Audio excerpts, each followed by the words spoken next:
Welcome everyone, this is DerekJ Speaks, and today we are talking about WWE Payback 2023 live from Pittsburgh, Pennsylvania. A show where going into it, wasn't all that excited about it, only except for a couple of matches, and even then it's just like, they just sound pretty cool, but otherwise not a great deal of strong hype heading into this show. But with the expectation and belief that it could still surprise us and give us a damn good show. And at the end of the day, top to bottom, I thought that Payback was a very good show. I think it is a good thumbs up show. And I thought there was far more good than bad on this show. And I left feeling pretty satisfied with what happened on this show. The show itself was highlighted by it being the night of the Judgment Day, which is basically what Monday Night Raw is every single week. But in this case, on this night, it was about the fact that the Judgment Day is now all draped in gold. Every single member of the Judgment Day, from Dominic Mysterio to Rhea Ripley, and now Finn Balor and Damian Priest, all hold championship gold. And it happened thanks to what in my mind was the best match of the entire night, which was the Pittsburgh Steel City Street Fight with the undisputed WWE Tag Team Champions Kevin Owens and Sami Zayn defending their titles against Finn Balor and Damian Priest. We have seen various combinations of Kevin Owens and Sami Zayn versus the Judgment Day for months now. The last thing in theory that I would want to see is yet another one, but in this case, I knew that with this stipulation, these four would go out there and put on a damn good match, and that's exactly what the hell they did. We see matches like this very frequently in WWE and in AEW, especially in AEW, and I'm not trying to pick on them. In fact, I'm going to mention AEW towards the end of this video real quick, but we see these garbage and plunder matches very regularly. We see a lot of blood. We see the chairs and the tables and the thumbtacks and all that kind of crap all the time. But WWE, they're not an exception to that. We see a lot of no DQ hardcore matches in this company as well. But on this show, on this night with this match, I had a lot of fun watching it. Was it completely overbooked? You bet your ass. Of course, this being a Judgment Day match, we had a bunch of interference. We had Dominic Mysterio coming out there. He got involved. We had JD McDonough showing his head. We had Rhea Ripley getting involved in this match, even before she had her own match later on in the night with Raquel Rodriguez. So we had all the overbooked nonsense in this match that you would expect, but I still had a lot of fun watching it. We even got some blood. Kevin Owens was busted open at one point, and his face was just dripping in blood. So again, that's something we also see a lot in AEW, and we rarely see it in WWE, but I thought that it added to the drama of this match, which was a damn good brawl, a damn good fight between these two teams. We had elements of Pittsburgh playing a factor in this match. We had some Pittsburgh Steelers towels. At one point, Owens and Zayn put on some hockey jerseys, which is funny to me, knowing Kevin Owens in real life doesn't give a shit about sports, so I thought that was funny. But they put on some hockey jerseys for the Pittsburgh Penguins, and they got into a hockey fight with Dominic Mysterio. I thought that was pretty funny. We had piles of chairs in the ring that people would get knocked into and slammed onto. We had tables, we had all that kind of stuff, garbage cans. At one point, Kevin Owens had on a Terry Funk t-shirt, paying homage to the recently passed away legend. They put a trash can onto Finn Balor. He and Sami just started beating him down with kendo sticks. I thought that was pretty cool. We had an absolutely insane spot where Kevin Owens was basically paying homage to Jeff Hardy, a la the Royal Rumble 2000, where he was fighting with Dominic Mysterio in the crowd, and he laid Dom out on a table, and he went up into the stands and came down with a swanton bomb onto Dominic Mysterio. Looked like he almost overshot it and landed on his back a little bit and busted up his tailbone. But I thought that was a very crazy spot, and it warranted a rightfully deserved holy shit chant from the Pittsburgh crowd. Down the stretch, like I said, Dominic was interfering. We had JD McDonough, of course, Finn Balor's buddy. He came out there. He broke up a pinfall attempt when Sammy had laid out Damian Priest with the haluva kick. JD broke it up, and he paid for his sins by getting hit with a brutal pop-up powerbomb by Kevin Owens onto the announce table, not through it.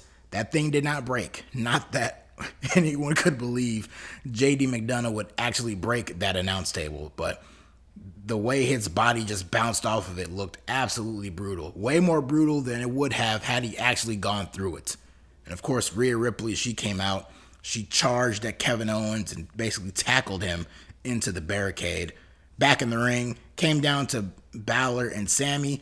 Balor went up top, coming down for the coup de grace, but he missed. Sammy went for the haluva kick, hit it, went for the cover, and back in came Dominic Mysterio, who commentary later on acknowledged as the Judgment Day's MVP on this night because he was the direct cause for all the Judgment Day members winning on this show, as he was here when he clobbered Sammy with the Money in the Bank briefcase. Balor, having awareness of mind here, draped an arm over Sammy and got the 1-2-3. Much to my shock, I did not expect the tag team title reign of Sammy and Kevin Owens to come to an end on this show against the Judgment Day, but that's exactly what happened. And now we see the top heel faction on Monday Night Raw, and basically in the entire company now that the Bloodline is just in complete disarray on SmackDown. The top faction in the entire company, the Judgment Day, they all hold gold. Damian Priest, along with being Mr. Money in the Bank, he is one half of the tag team champions. Finn Balor is the other half of the tag team champions. After the past couple of months, him racking up a bunch of big losses on pay-per-view, he finally wins one. Dominic Mysterio is the NXT North American champion, and Rhea Ripley is still the Women's World Champion. She was during this segment, and she was after her own match later on the night against Raquel Rodriguez. And if I could pivot real quick to talking about that match, Raquel came up short. She did not beat Rhea. The match itself was fine. It was a solid match. The fans just didn't really care all that much about it, but I don't really get a sense that the fans care all that much about the Raquel Rodriguez character because they really haven't been given a reason to. She's tall and strong. That's about all we know about her character-wise, and there's not really much to her. It was impressive, and it was a cool visual seeing her basically come eye to eye with Rhea and matching power with her. And we know they can have really damn good matches. We saw that in NXT for those of us who saw that. But that did not really translate into this match on this night. It was a very heatless match from the crowd. There was noise, but there wasn't really much of a reaction. And Rhea did win, again, thanks to Dominic Mysterio, who came out there and he fed himself to Raquel, basically. She laid him out, and that provided enough of a distraction for Rhea to hit the Riptide and get the win. So, with Rhea retaining at the end of the night, all the members of the Judgment Day are champions. Do I think it's going to last a long time? Probably not. I don't think this completely erases all the tension among the Judgment Day, particularly between Balor and Priest. I think it just temporarily mutes it a little bit, but I think that tension will still be there, and we'll still see it play out. But for all I know, these guys could drop these titles right back to KO and Sammy on Raw or at the next pay-per-view, which is Fastlane in Indianapolis on October 7th, my birthday. Thank you very much. So they could just drop them right back to Owens and Zayn for all I know. But at least on this night, isolated in this one night, damn good match with a shocking finish. Not upset about it at all. So good stuff here. Speaking of good stuff, we had some good stuff in the main event. The World Heavyweight Championship closed out the show thanks to no Roman Reigns appearance and no Bloodline stuff on the show. we had Seth Rollins defending the World Heavyweight Championship against Nakamura. Of course, the big story heading into this match was Nakamura focusing in on Seth Rollins and his back injury, and that was the main story of the match.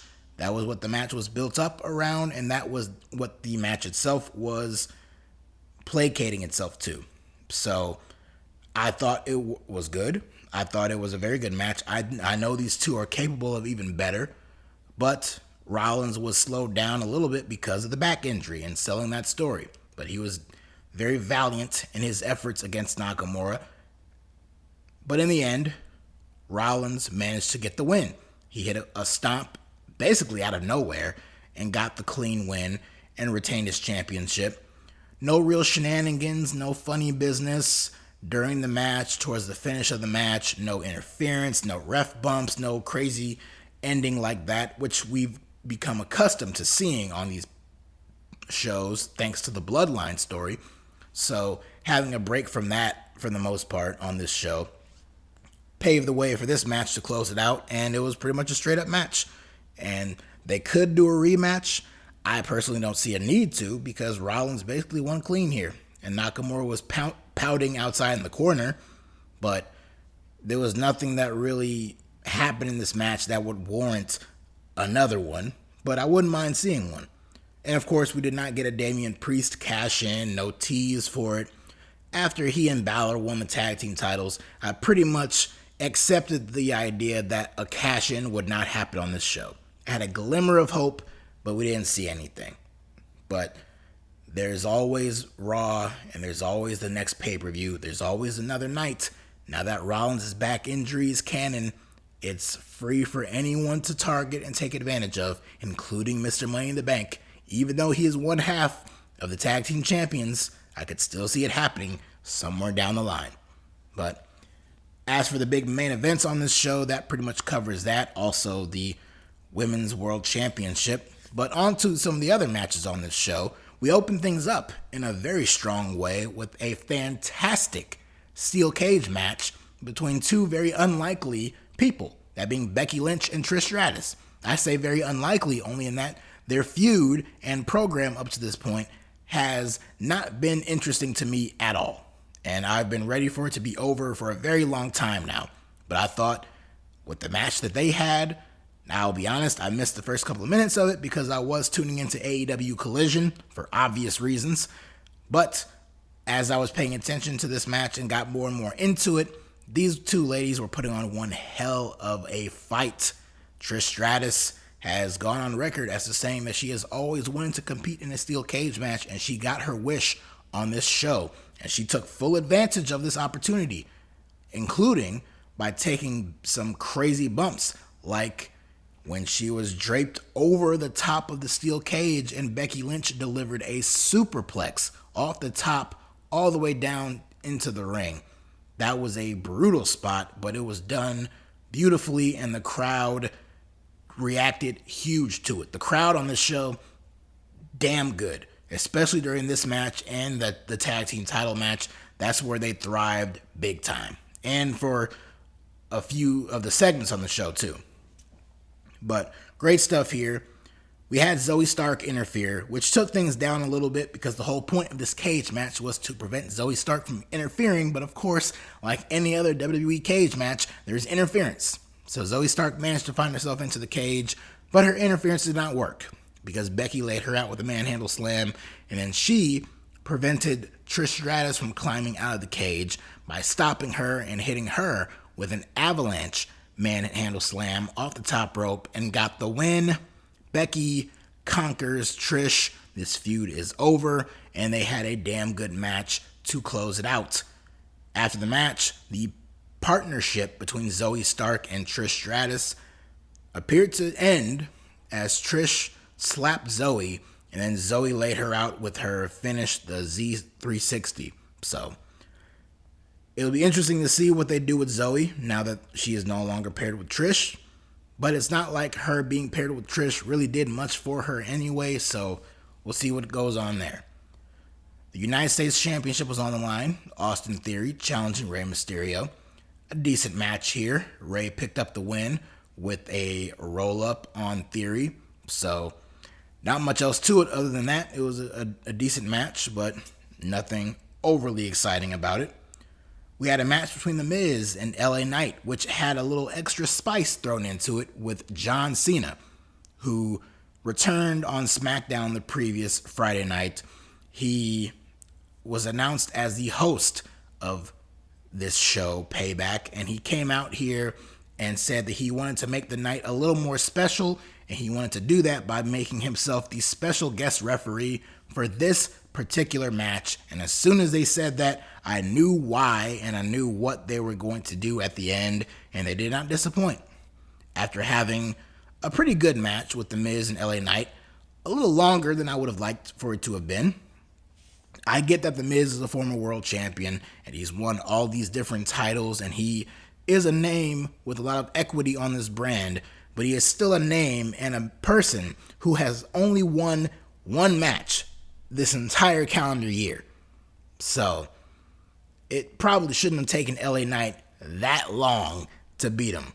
It's not like this was a 30-minute match and The Miz was just dominating the entire thing and LA Knight only came back and won in the last 3 minutes. That's not what I'm saying. I just think it probably would have been a little more beneficial had LA Knight gotten the win a little quicker, and for this match to have gone about 3 or 4 minutes shorter than it did. Even still, LA Knight did get the win. Cena, he didn't have a huge role in this match as the referee. He stopped both men from taking too long in the corner and all that kind of stuff. He caught Miz cheating at different points. So I'm sure all of that is going to lead to a rematch between these two, which LA Knight should also win, by the way. But in this match, even more than LA Knight winning and beating The Miz, what meant even more was that after the match, him shaking hands with John Cena on the stage and having his arm raised by John Cena and being endorsed by John Cena. That did far more to put over LA Knight and present him as a top star than him beating The Miz ever did and ever could and ever would. That is all you really needed. Him beating The Miz was just a nice little bonus, but him getting the endorsement from the same guy who they have their announcers call the greatest of all time, that's pretty damn special. So there were reports that after SummerSlam, LA Knight would be getting a push, and so far, he has been getting it, and he's been running with it, and he's been impressing. So we'll see how it continues on from here. Also on this show, we had a Grayson Waller effect segment. Grayson Waller from SmackDown, his guest was Cody Rhodes. And after a little bit of jaw-jacking and not much being said, Cody was teasing that he had a big announcement to make. And he hyped it up and was building up to it by talking about how he saw something that happened on SmackDown not too long ago that didn't sit right with him. And he's here tonight to right a wrong that happened on SmackDown. He said that he hopes he doesn't regret doing this. He really hopes that he doesn't regret doing this, but he pulled some strings, and he is here to announce and introduce the newest member of the Monday Night Raw roster, main event Jey Uso, the former member of the Bloodline who quit SmackDown and the WWE a few weeks ago. He is now back. After only being gone for a few weeks, he is now back, and he is back on Monday Night Raw.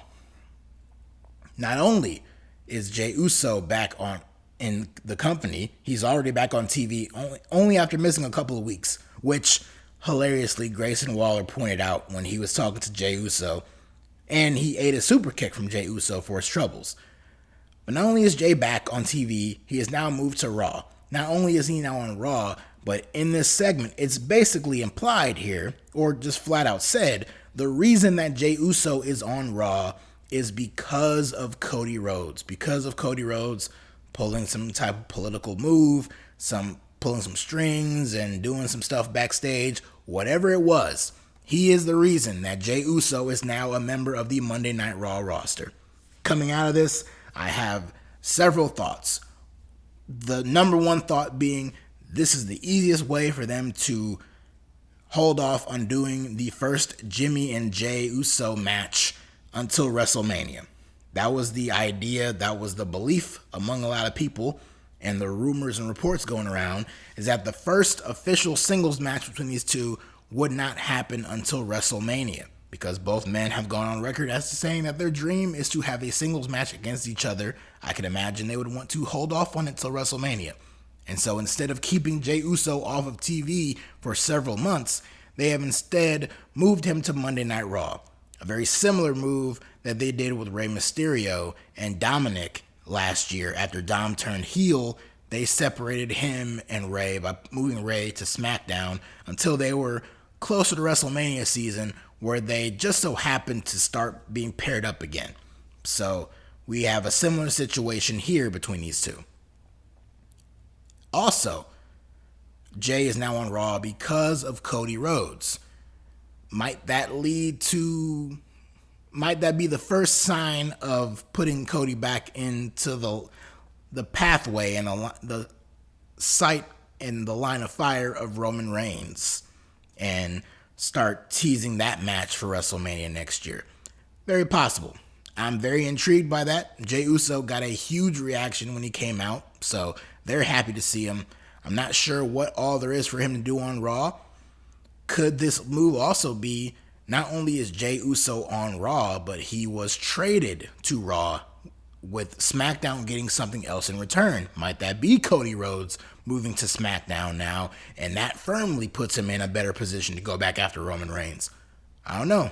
We'll have to see how this plays out. But I thought that was a pretty cool segment, and I thought that added to what was overall a damn good show from WWE, which was good. Because heading into this show, at least the start of it, they were almost a little bit overshadowed by some big news coming out of AEW. Now, I'll probably go into more detail about this story tomorrow, because AEW has a pay-per-view tomorrow, so it'll be more appropriate to talk about it then. But since the news broke today, I do just want to give quick thoughts on the fact that Tony Khan announced that he has officially terminated CM Punk with cause. So, Punk, after all this time, after all this backstage drama, all the fights, all the bullshit, CM Punk has finally been fired from AEW. And I am not one to celebrate anyone losing their job, but I will say, after everything that has gone on, it is a damn shame that it even got to this point. But I am glad that there has been some type of corrective action taken against CM Punk for all the stuff that has gone on. Should others be punished too? Should there be punishment going around? Maybe yes, maybe no. At least in this case, they said that there was a committee who did an investigation, and what they all came to, and they, heeded the advice of legal counsel as well. The ultimate decision that Tony Khan felt was best for him and his company is that CM Punk be terminated. So that's it. Punk's gone, at least for now. Could he be brought back? Very easily. I almost expect it. But at least for right now, Punk is gone. And obviously, with AEW having two shows in Chicago this weekend, on this night they had Collision, tomorrow night they have All Out.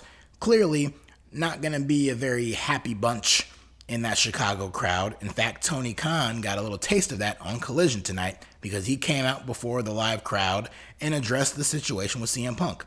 They even opened the Collision program with a pre-tape of Tony Khan talking about it as well. So kudos to him, respect to him, props to him for going out there and not just showing the video for the live crowd. They did that for TV. Tony Khan himself went out on stage and soaked up all the jeers and the boos and all that negative energy from the crowd as he was talking about why he did what he did with CM Punk. And kudos to him for doing that and having the balls to do that and put himself in that position, because he didn't have to. So good on him for doing that. Like I said, I'm sure I'll have more thoughts on it tomorrow when I do my review for All Out. I'm sure we might even hear more news about it coming out tomorrow. But for now, all I can say is that, you reap what you sow sometimes. And sometimes the best action is the most extreme one. In this case, that was someone getting fired, not celebrating it, not happy about it. I'm upset only in that it is unfortunate that it came to this point in the first place. But nevertheless, that is all I shall say about it for now. I will probably give more thoughts on it when I review All Out, because of course AEW has yet another pay-per-view 1 week after what they call their biggest pay-per-view of all time. So I'll be giving my thoughts on All Out tomorrow night. But for now, if you like what you see and you like what you hear, leave a comment, leave a like, subscribe to the channel, and follow me on Twitter at DerekJ Speaks. Until next time, check you later.